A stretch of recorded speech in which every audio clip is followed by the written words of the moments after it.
over the last 3, 4, 5 years, I've probably done a lot of movies that are sort of really found it in that very existentialistic, psychological thing that is like, I mean, that is quite common for a lot, I mean, for a lot of movies, right? But this had that feel of something different in that sense. And then, yeah, I think that's sort of what attracted, because it was not so much, you know, the character itself, or it was more the thing that it was a chance to do something completely different. And work in a completely different way with not nearly as many lines as I've been used to. It's much more a physical thing. Yeah, that probably was the thing that I thought, okay, that's where this is going to be something else. Well, King Arundel is my brother, half brother. I'm sick of him. The first words that come out of my mouth when I sort of look up to his castle where he's sitting is proud ringed peacock. I think he's making too much of a fuss about everything. He should be, I mean, so yeah, I'm sick of him to a degree where I've decided to chop his head off. So, I mean, I probably couldn't be more sick of him. The Amleth story of the ancient Danish story that is like what this thing took inspiration for. I mean, I think what Robert has done with this, he's put it more in the category of a revenge story than Shakespeare's is, for instance. Shakespeare, he tries to sort of, in that one, it goes on inside Amleth, doesn't it? It's like he's trying to come to terms with the fact that his uncle has killed his father and is now with his mother. And he's solving it as a modern person, think he should, inside, within himself. And here, the revenge is lived. It's put into action. So that in that sense, it's a very different direction to the. I mean, I think in Shakespeare's play, he wants to call him. He puts on this play that's supposed to reveal, you know, all that. But here, no questions are asked. It's like, you know, your old Western movie where you shoot first and ask the questions after. So in that sense, revenge is at the core of this story, of this version of the Amleth myth.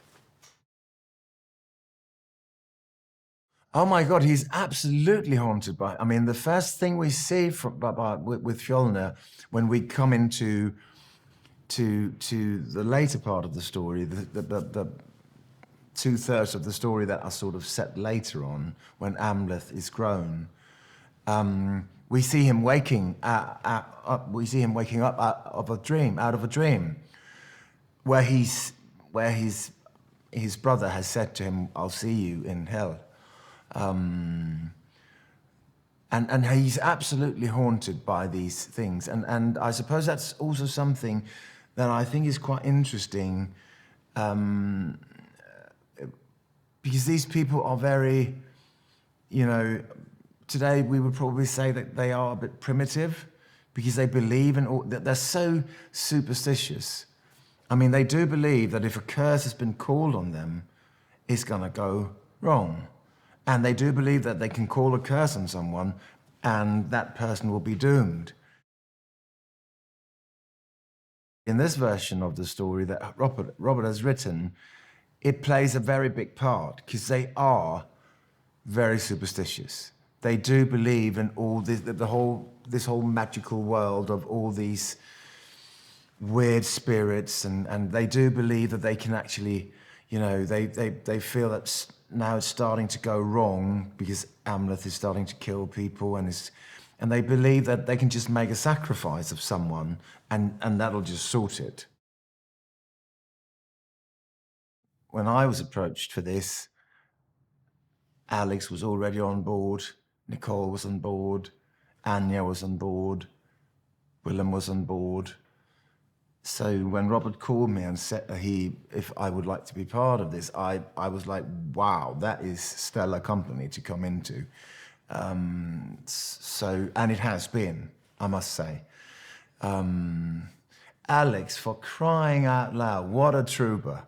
I mean, the stuff they have put him through on this, I mean, is like every other day I saw him, he just had another big fight where people chopped his head off and he sewed it back on or whatever. I mean, what they put him through is insane.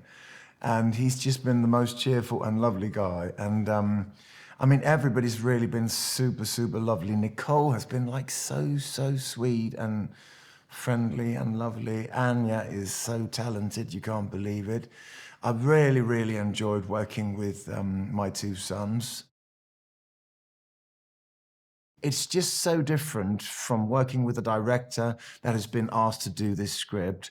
Obviously, the director has said, yes, that's a great script. I'd love to take responsibility for that. But it's just much closer to home and the heart when your director has written the script itself. It becomes important at a different level. And that urgency, that is also present here. And I really, really think that gives an enormous energy to the whole thing. With these one takes, it's everybody that need to, I mean, be on their toes and perform to 100% all the time. And it just brings it together and has, it just becomes important in a different way. I mean, it's as if you sort of come together in telling the story in a different way. I really like that. Even if sometimes you're like, oh, can we please not make it so difficult for ourselves? Just do a little bit of coverage here, a little bit of coverage here, and just edit together and just go home. But at the end of the day, I would say that it's just a pleasure because it just takes it from, you know, the stakes are just higher and you can feel that. People are nerdy and geeky about this. They want their details right. And I think Robert I think it's not just being nerdy and geeky about it. I think he sort of knows that it brings a quality to it. It brings quite tactile thing to, as I said before, just 2 days before we started shooting, I was brought out to set for one of the villages that we're in for the first time. And I arrived there and knowing what I was wearing and knowing that that everything out there, it could be turned into a museum now. Is that accurate? I mean, if they want to leave those houses out there, it could be sort of a museum of what a village looked like back then. That's how accurate it's done. And I remember thinking, you know, that thing where I sort of thought, no need to play a Viking here. I'm in the clothes and this is the setting and I can just concentrate on the embodiment of this guy because everything else is here. I mean, made for me by people that have done my hair, done my costume and so much effort has gone into all these little details of the sets, the costumes, the hair, beards, everything. I always hope this with everything I do, that it's been worth the effort and all the work that's been put into it will be... I just really like to tell great stories. And I don't actually really care if they're set in the Viking Age or now or in 1945 or whenever.